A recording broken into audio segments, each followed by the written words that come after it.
Hello friend, welcome to my channel. Today we will discuss economics multiple choice questions. तो यहाँ पे हम लोग देखते हैं economics multiple choice question test number 8. यहाँ पे हम लोग कंप्लीट कर रहे हैं introductory macro economics class 12th, Indian economic development class 11th, previous years questions asked in the UPSC examination and expected UPSC questions for 2020 exam. Question number 1. The term marginal standing facility rate and net demand and time liabilities sometimes appear in news are related to 1. Banking operations, 2. Communication networking, 3. Military strategy, 4. Supply and demand of agricultural product.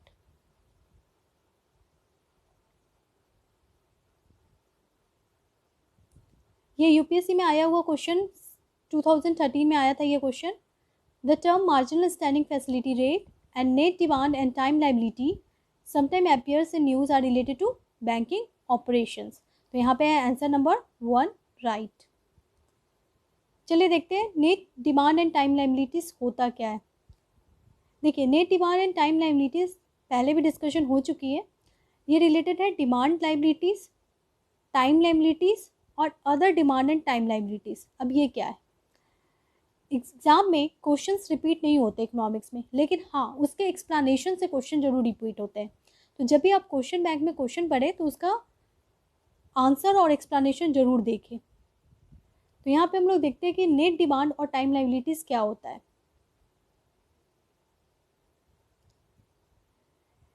Demand liabilities क्या होता है. Bank के पास दो चीज़ होती है, एक होता है एसेट और दूसरा होता है लाइबिलिटी. एसेट यानी कि बैंक के रिसोर्स, उसे एसेट कहते हैं. याद रखिएगा लोन भी एक एसेट है. और लाइबिलिटीज़ क्या होती है, तो बैंक को लाइबिलिटीज़ किसको कहते हैं, जो बैंक को पैसा रिटर्न करना पड़ता है. तो यहाँ पे डिमांड लाइबिलिटीज़ है और टाइम लाइबिलिटीज़. डिमांड लाइबिलिटी मतलब जो बैंक को उसी समय देना पड़ेगा जब उसका डिमांड होगा.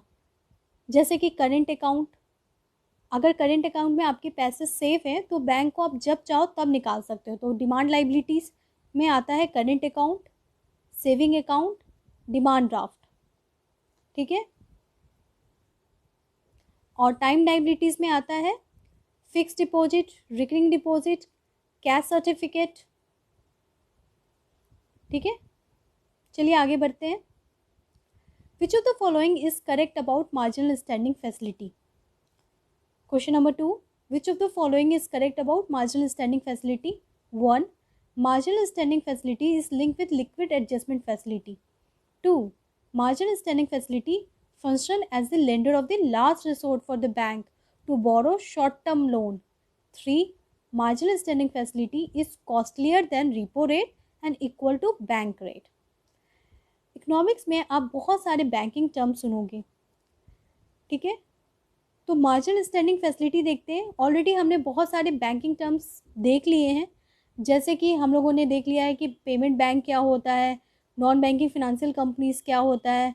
फिर हमने बैंकिंग ऑपरेशंस भी देख लिए हैं, repo rate, reverse repo rate, cash reserve ratio. तो यहाँ पे हम लोग देखते हैं मार्जिनल स्टैंडिंग फैसिलिटी क्या होता है. ठीक है. तो ये देखिए मार्जिनल वर्ड जब भी आप इकोनॉमिक्स में सुने तो मार्जिनल वर्ड का मतलब होता है चेंज. ठीक है. तो जब भी इकोनॉमिक्स में मार्जिनल वर्ड सुने तो उसका मतलब क्या होता है, चेंज. तो यहाँ पे क्वेश्चन है कि इसमें से कौन सा स्टेटमेंट करेक्ट है. Marginal standing facility link with liquid adjustment facility. Marginal standing facility function as the lender of last resort for the bank to borrow short term loan. Marginal standing facility is costlier than the repo rate and equal to bank rate. तो चलिए आगे बढ़ते हैं, देखते हैं marginal standing facility को. Marginal standing facility क्या है कि बैंक जो है सपोज करते हैं वे स्टेट बैंक ऑफ इंडिया है. ठीक है. और स्टेट बैंक ऑफ इंडिया को लोन लेना है क्योंकि बैंक के पास बैलेंस कम हो गया है, लिक्विडिटी कम हो गया है. तो उसको एक दिन के लिए या थोड़े टाइम के लिए, ओवरनाइट के लिए लोन लेना है. किससे लोन लेना है, तो वो आरबीआई से लोन लेगा क्योंकि RBI lender of the last resort होता है. तो आरबीआई जो लोन देता है उसमें उसको कहते हैं लिक्विड एडजस्टमेंट फैसिलिटी, जिसमें आता है रिपो रेट और रिवर्स रिपो रेट, वो तो आप जानते होंगे। Marginal standing facility actually liquid adjustment facility नहीं होता है। बैंक के पास जब वो रिपो रेट और रिवर्स रिपो रेट में अपने लोन को पूरा नहीं कर पाता, अपनी लिक्विडिटी को बैलेंस नहीं कर पाता है, तो वो क्या करता है, वो आरबीआई से और भी लोन लेता है। तो आरबीआई उसको एक स्पेशल प्रोविज़न पे लोन देती है। उस स्पेशल प्रोविज़न को कहते हैं मार्जिनल स्टैंडिंग फैसिलिटी। ठीक है, तो marginal standing facility is a special provision through which bank can borrow money from RBI to adjust mismatch of liquidity in overnight deal. ठीक है, marginal standing facility is not part of liquid adjustment facility. Liquid adjustment facility comprises of, जब भी आप word liquid adjustment facility सुने तो इसका मतलब आप बस यही सोचें कि वो रिपो रेट और रिवर्स रिपो रेट की बात कर रहा है। Marginal standing facility liquid adjustment facility नहीं होता है। मार्जिनल स्टैंडिंग फैसिलिटी एक स्पेशल फैसिलिटी होता है जो आरबीआई के द्वारा दिया जाता है, जिसके अंतर्गत बैंक से लोन लिया जा सकता है। जैसे कि आपको अगर पैसे की ज़रूरत होती है तो आप अपने फ्रेंड से लोन लेते हो या अपने आसपास के लोग से लोन लेते हो, लेकिन जब आपको लोन नहीं मिल पाता है तो आप उस इंसान के पास जाते हो। मान लो लोन अमाउंट बहुत ज़्यादा है, आपको बहुत ज़्यादा पैसे की ज़रूरत है, 100 रुपया, 500 रुपया, 1,000 की बात है तो हम फ्रेंड से, बहन से, भाई से ले लेंगे। लेकिन मुझे 10,000 रुपया लेना है या 20,000 लेना है तो हम किसके पास जाएंगे, अपने पापा के पास जाएंगे। तो यहाँ पे मार्जिनल स्टैंडिंग फैसिलिटी कुछ ऐसा ही है, और आपको बहुत ज़्यादा अमाउंट ऑफ लोन लेना है और रिपो रेट और रिवर्स रिपो रेट में आप नहीं कवर कर सकते, तो आप मार्जिनल स्टैंडिंग फैसिलिटी के थ्रू लोन लेते हो। क्योंकि आप पापा से लेते हो तो हो सकता है कि आपको सिर्फ पैसे तो चुकाने पड़ेंगे और कुछ डांट भी पड़ेगा, तो यानी कि वो ज़्यादा कॉस्टलियर है। तो मार्जिनल स्टैंडिंग फैसिलिटी हमेशा रिपो रेट से 1% ज़्यादा होता है। अगर रिपो रेट 4.5 है तो मार्जिनल स्टैंडिंग फैसिलिटी क्या हो जाएगा, 5.5। ठीक है, तो आपने देखा मार्जिनल स्टैंडिंग फैसिलिटी क्या है। तो क्वेश्चन पे आते हैं। क्वेश्चन नंबर 2 कहता है which of the following is correct about marginal standing facility. 1. Marginal standing facility is linked with liquid adjustment facility. 2. Marginal standing facility function as the lender of the last resort for the bank to borrow short term loan. 3. Marginal standing facility is costlier than repo rate and equal to bank rate. तो यहाँ पे हम लोग देखते हैं, यहाँ का answer होगा 2 और 3, क्योंकि अभी आपने देखा कि मार्जिनल स्टैंडिंग फैसिलिटी जो है वो लिक्विड एडजस्टमेंट फैसिलिटी से उसका कोई लिंक नहीं है, इसलिए स्टेटमेंट नंबर 1 गलत हो जाता है। तो जब हमारा स्टेटमेंट नंबर 1 गलत हो जाता है तो हमारे पास क्या बचता है, ऑप्शन नंबर डी, 2 और 3। क्योंकि मार्जिनल स्टैंडिंग फैसिलिटी क्या है, एक फंक्शन है जिसके अंतर्गत आरबीआई से बैंक को लोन मिलता है शॉर्ट टर्म के लिए। ठीक है, मार्जिनल स्टैंडिंग फैसिलिटी हमेशा ज़्यादा होता है रिपो रेट से, 1% एवं होता है। ठीक है, इसको मैंने लिया IAS मित्रा नोट से, जो कि ऑनलाइन अवेलेबल था, वहाँ से मैंने लिया है। क्योंकि कन्फ्यूज़न था, बहुत सारे जो साइट है वो इसको लिक्विड एडजस्टमेंट फैसिलिटी बता रहे थे। फिर मैंने काफ़ी रिसर्च किया और पाया कि नहीं, मार्जिनल स्टैंडिंग फैसिलिटी का कोई लिंक नहीं है लिक्विड एडजस्टमेंट फैसिलिटी से। तो यहाँ पे आंसर होगा डी, 2 और 3। क्वेश्चन नंबर 3 पे आते हैं। Match the following. Treasury bill, match the following. 1. Treasury bill, 2. Commercial paper, 3. repo rate, 4. Special drawing right. List 2. RBI, IMF, government, private companies. Pose करके आप इसको मैच द फॉलोइंग कर लो। चलिए आंसर पे आते हैं। आप सब जानते होंगे रिपो रेट किससे कनेक्टेड है, RBI से। ठीक है, तो 3 का A है। अब हम लोग देखते हैं 3 का A कहाँ पे है, तो हम देखते हैं कि A में भी है, C में भी है और ये D होगा, ये D में भी है। ठीक है, हम तीनों में देख रहे हैं। क्या देख रहे हैं, आंसर 3 का A है। आगे बढ़ते हैं। जब भी आप कमर्शियल पेपर सुने तो याद रखिए कि कमर्शियल पेपर हमेशा प्राइवेट कंपनी को कहते हैं। ठीक है, कमर्शियल पेपर मतलब प्राइवेट कंपनी से रिलेटेड है। तो यहाँ पे 2 का D हो जाएगा, 2 का D, यानी कि आपका ऑप्शन कौन सा बिल्कुल सही हो जाएगा, इसका आंसर हो जाएगा ऑप्शन नंबर सी, ठीक है, क्योंकि 2 का डी होगा। स्पेशल ड्राइंग राइट किससे रिलेटेड है? वो IMF से रिलेटेड है। तो अब बचता है ट्रेजरी बिल, वो किससे रिलेटेड है? वो गवर्नमेंट से रिलेटेड है, ठीक है। तो 1 का सी, 2 का डी, 3 का ए और 4 का बी, ठीक है। स्पेशल ड्राइंग राइट क्या होता है? ये आर्टिफिशियल करेंसी कहते हैं, क्योंकि IMF के अनुसार हर सेंट्रल बैंक को क्या करना होगा? अपने पास फॉरेन एक्सचेंज गोल्ड कॉइन को रिजर्व में रखना होगा, जिसको स्पेशल ड्राइंग राइट भी कहते हैं। ये IMF का पैसा है, ठीक है, स्पेशल ड्राइंग राइट। आगे बढ़ते हैं। लिक्विड एडजस्टमेंट फैसिलिटी एक बैंक का प्रोविजंस है, ठीक है, जिसके अंतर्गत कोई भी बैंक यानी स्टेट बैंक ऑफ इंडिया या कोई भी बैंक RBI से लोन लेता है, ठीक है। जो लोन लेता है उसको लोन RBI किसी रेट ऑफ इंटरेस्ट में देता है, उस रेट ऑफ इंटरेस्ट को ही रिपो रेट कहते हैं, ठीक है। रिपो रेट का फुल फॉर्म क्या होता है? Repurchase option. अब ये क्या होता है देखते हैं। State bank of India loan लेती है RBI से, तो RBI उसको क्या देगा? पैसा देगा, मनी, ठीक है। और लोन कब देगा? जब ये जो बैंक है वो इसको कुछ कोलेट्रल देगी, यानी कि गिरवी देगी, कुछ भी गिरवी देगी, तभी तो उसे लोन मिलेगा। तो जब RBI को गिरवी दिया जाता है बैंक के द्वारा, तो एक एग्रीमेंट साइन की जाती है, ठीक है। और उस एग्रीमेंट में ये साइन किया जाता है कि ये लोन वापस कर दिया जाएगा। तो जो एक एग्रीमेंट होता है उसको कहते हैं रीपरचेज एग्रीमेंट। क्यों?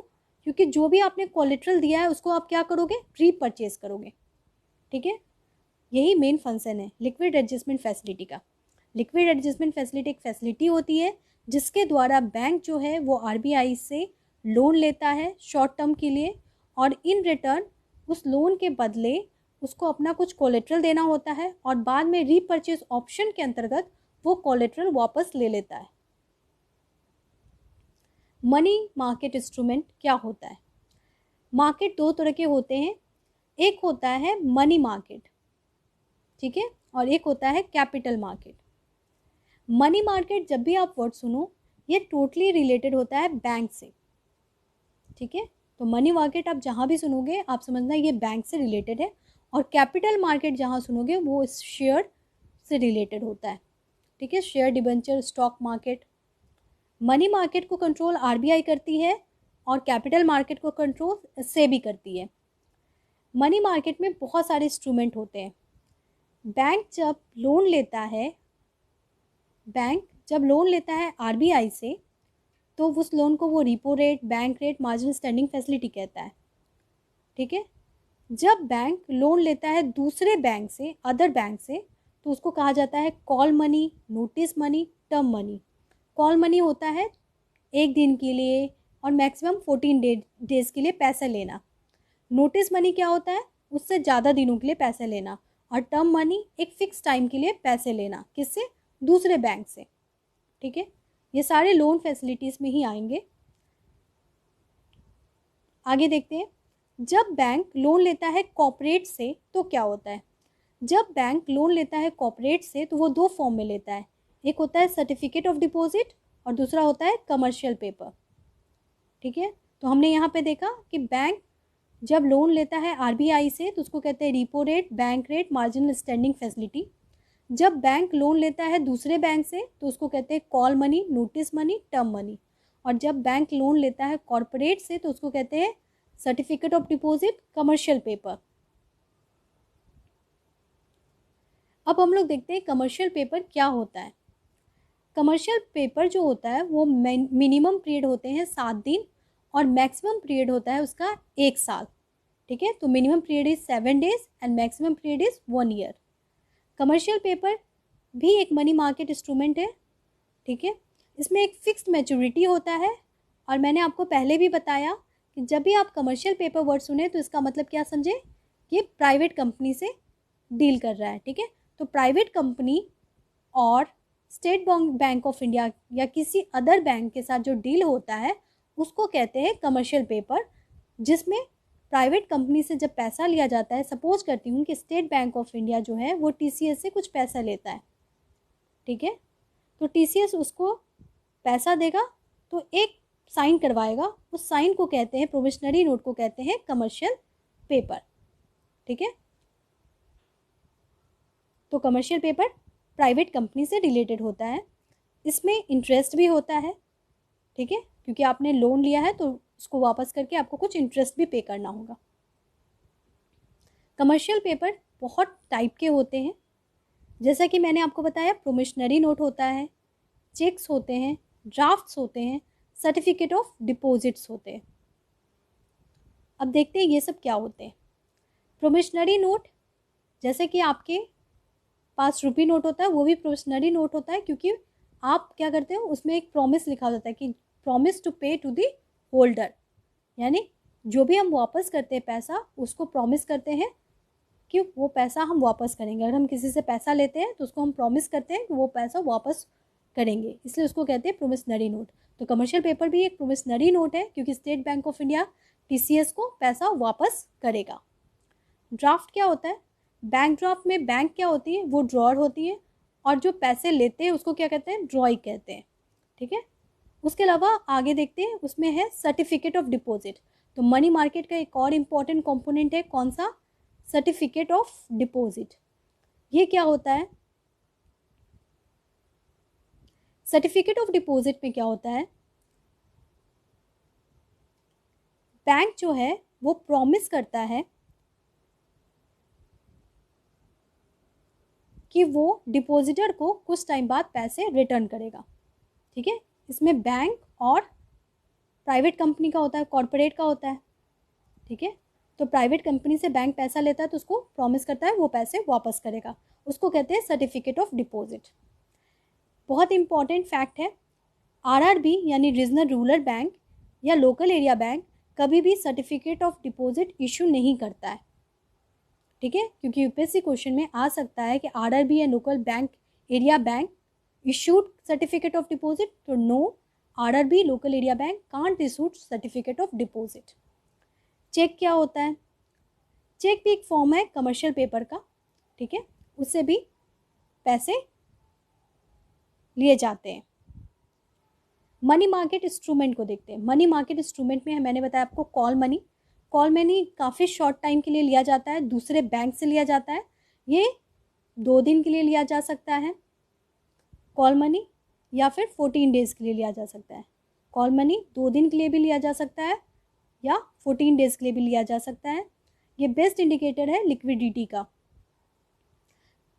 ठीक है। तो जब भी आपको अचानक पैसे की ज़रूरत पड़ गई बैंक को, तो बैंक अपने फ्रेंड बैंक, यानी कि जैसे मान लीजिए स्टेट बैंक ऑफ इंडिया को लोन की ज़रूरत है, तो वो पंजाब नेशनल बैंक से भी पैसे ले सकता है, उसको कहते हैं कॉल मनी, ठीक है, कि जब भी मैंने कॉल किया मुझे पैसे मिल गए अपने फ्रेंड से। कमर्शियल बिल क्या होता है? अभी तक आपने देखा कमर्शियल पेपर, दोनों में डिफरेंस है। कमर्शियल पेपर किससे लिंक था? प्राइवेट कंपनी से। और कमर्शियल बिल देखिए, कमर्शियल बिल एक्चुअली रिलेटेड है ट्रेड से, ठीक है। कमर्शियल बिल किससे रिलेटेड है? ट्रेड से। ये एक्चुअली डील होता है सेलर और बायर के बीच में। कमर्शियल बिल क्या है? Is an instrument drawn by the seller upon the buyer of the goods for the value of goods delivered this bill. क्या होता है कि सपोज करते हैं कि मार्केट में इन्वेस्टमेंट करना है, ठीक है, और सेलर जो है उसके पास सामान है और ये बायर है, इसको सामान लेना है। अब बायर के पास पैसे नहीं हैं, तो बायर क्या करेगा? बायर बैंक में जाएगा, बैंक उससे साइन करवाएगी और उसको एक बिल देगी जिसको कमर्शियल बिल कहते हैं, और उसको प्रॉमिस करवाएगी कि आपको 2 साल बाद पैसे वापस करने होंगे, तब तक के लिए मैं आपको कुछ पैसे देता हूँ ताकि आप एज अ बायर सेलर से सामान ले पाएँ, ठीक है। तो कमर्शियल बिल किसके बीच में होता है? सेलर और बायर के बीच में होता है, और इसमें बैंक भी होता है जो कि पैसे देता है, और बैंक प्रॉमिस करवाता है कि आपको ये पैसे वापस कर देने होंगे और बैंक उसको इसके लिए बिल देता है। इसको कहते हैं कमर्शियल बिल। ठीक है, आगे बढ़ते हैं। ट्रेजरी बिल क्या होता है उसको देखते हैं। क्वेश्चन पे आते हैं। Question number 4, which of the following statement is and are correct about treasury bill? Treasury bill are money market short term debt instrument which are issued in 3 terms: 91 days, 182 days, 364 days. जब भी आप treasury bills सुने तो ये भी एक money market instrument है, लेकिन ये 1 ईयर से कम के लिए होता है। ठीक है, मनी मार्केट में शॉर्ट टर्म डीलिंग होती है, तो ये 1 साल से कम की डीलिंग होती है ट्रेजरी बिल में। तीन टर्म दिया गया है। एक 91 डेज के लिए होता है, बिल बेचा जाता है मार्केट में, या फिर 182 डेज़ के लिए होता है, उसकी मैच्योरिटी पीरियड यही होती है, या फिर 365 डे यानी 1 साल हो जाएगा तो 1 साल से कम है तो 364 डेज़ के लिए होता है। तो treasury bill are money market short term debt instrument which are issued in 3 terms: 91 days, 182 days and 364 days. समझ में आ गया होगा आपको ट्रेजरी बिल क्या है? मनी मार्केट इंस्ट्रूमेंट है जो कि 3 टर्म के लिए होता है। Treasury bill can be issued by both central government and state government, auctioned by RBI at regular interval and issued at a discount to face value. अब हम लोग देखते हैं अच्छे से ट्रेजरी बिल कैसे फंक्शन करता है। देखिए, ट्रेजरी बिल को इशू करवाया जाता है, गवर्नमेंट इशू करती है। ठीक है, जब ट्रेजरी बिल गवर्नमेंट इशू करती है तो आप या हम लोग ट्रेजरी बिल को किसके थ्रू खरीदते हैं? आरबीआई के थ्रू। इशू तो गवर्नमेंट करती है, लेकिन आरबीआई इसको बेचता है। जब वो हमें मिलता है तो हमें वो डिस्काउंट रेट पे मिलता है। सपोज करते हैं कि ये ट्रेजरी बिल 100 रुपीज़ का है। ठीक है, आरबीआई जब हमें बेचेगी तो ये बिल हमें देगी डिस्काउंट रेट पे 93 रुपीज़ में, यानी कि हमारा 7 रुपीज़ यहाँ पे बचता है। ठीक है, 7 रुपीज़ यहाँ पे हमारा बच जाता है, तब तो अच्छा है। इसीलिए हम लोग ट्रेजरी बिल में इन्वेस्टमेंट करते हैं। इसमें हम लोग जैसे आम आदमी नहीं करते, मेनली ये कॉरपोरेट करता है इसमें इन्वेस्टमेंट, ट्रेजरी बिल। ठीक है, तो ट्रेजरी बिल किसके बीच में होता है? बैंक और कॉरपोरेट के बीच में होता है। ट्रेजरी बिल को इशू कौन करता है? आरबीआई इशू करता है गवर्नमेंट के नाम पे। अब देखते हैं कौन सा गवर्नमेंट, सेंट्रल गवर्नमेंट या स्टेट गवर्नमेंट। तो याद रखें, ट्रेजरी बिल हमेशा सेंट्रल गवर्नमेंट इशू करता है। ठीक है, ट्रेजरी बिल हमेशा सेंट्रल गवर्नमेंट इशू करता है, स्टेट गवर्नमेंट इशू नहीं करता है। इसलिए यहाँ पे ऑप्शन नंबर 2 गलत हो जाएगा, क्योंकि यहाँ पे लिखा है कि treasury bill can be issued by both central government and state government. तो नहीं, ट्रेजरी बिल सेंट्रल गवर्नमेंट करता है। और स्टेटमेंट नंबर 1 बिल्कुल सही है, तो यहाँ पे आंसर हो जाएगा 1A 1 ओनली। ठीक है, आगे बढ़ते हैं। Question number 5, which of the following statement is correct? 1. Question number 5. Consider the following statement. 1. Capital adequacy ratio is the amount that bank has to maintain the firm of their own fund to offset any loss that bank incur if the account holder fail to repay. ये question आ चुका है exam में। ठीक है, तो ध्यान से सुने। कैपिटल एडुकेसी रेशियो क्या होता है वो मैं बताती हूँ। Capital adequacy ratio is the amount that bank has to maintain the form of their own fund to offset any loss that may incurred if the account holder fails to repay. Statement number 2, capital adequacy ratio is decided by each individual bank. Which of the following statement is and are correct? A 1 only, B 2 only, C both 1 and 2, D neither 1 nor 2. Capital adequacy ratio actually क्या है कि सभी bank को अपने पास कुछ capital रखना होगा। क्यों? क्योंकि आपको लाइबिलिटीज़ पूरे करने, अगर कोई डिपॉजिटर आ जाएगा आपके पास पैसे लेने, हम लोग जैसे कस्टमर आ जाएंगे तो बैंक को पैसा देना ही पड़ेगा। तो हम लोग क्या है, बैंक के लिए लाइबिलिटी है, तो इसीलिए बैंक को क्या होगा, कुछ पैसे रखने होंगे। तो बैंक उसको कैसे देखती है? तो देखती है कि मेरे पास टोटल डिपॉजिट कितना है और कितना पैसा हमको लेंड करना है। ठीक है, बैंक क्या देखती है कि मेरे पास कितना टोटल डिपॉजिट है और कितना पैसा मैं लेंड कर सकता हूँ।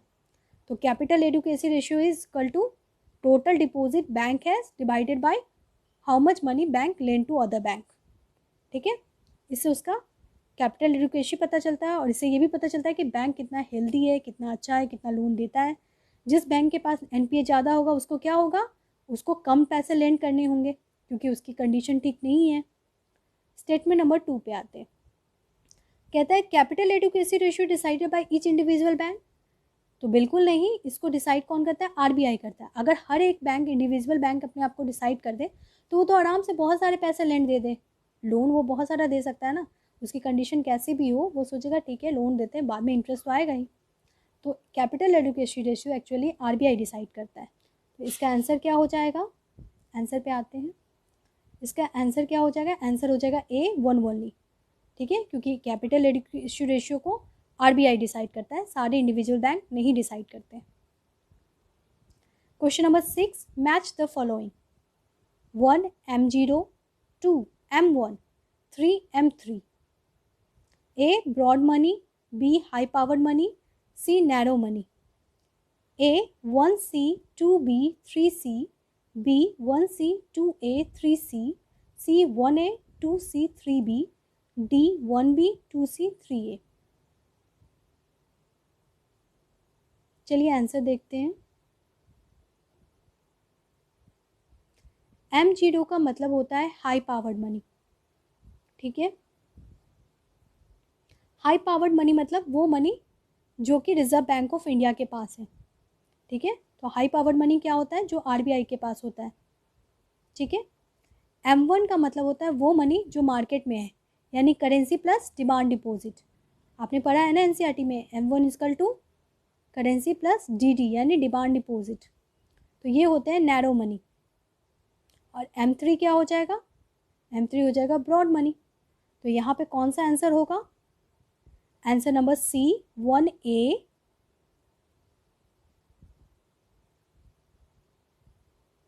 देखते कौन सा आंसर होगा इसका। M0 होता है हाई पावर्ड मनी, तो आंसर नंबर डी हो जाएगा 1B, 2C एंड 3A। ठीक है, तो आंसर क्या हो जाएगा यहाँ पे डी।